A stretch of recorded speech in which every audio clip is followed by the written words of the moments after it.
We're going to do a little bit of review as we begin this chapter. We're working on chapter 10, so looking at some interactions between particles.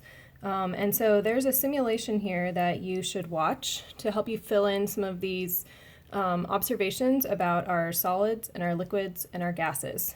As a reminder, and a lot of this comes back from chapter 1, solid, liquid, and gas are defined over here. Another word that we use for gas will be vapor. We would say that those are three different states of matter, and often we use that word interchangeably with phase, but there can be different phases or types of solids, so there can be different phases within a state.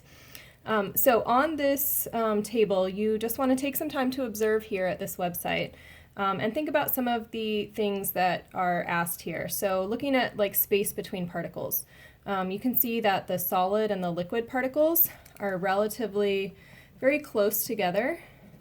And then you can see that between gas particles, we have a lot of space. So these can be a good anchor point for observations as well. When we talk about kinetic energy over here is the energy possessed by an object because of its motion. So I'm thinking movement. Within a solid, you'll see in the simulation, the solid particles move a little bit. The liquid can move more, which is what you see when you see that liquid sloshing around. The solid particles don't really move much because you have like an ice cube. And then gas particles, these little arrows are designed to say, hey, those particles are bouncing off the walls.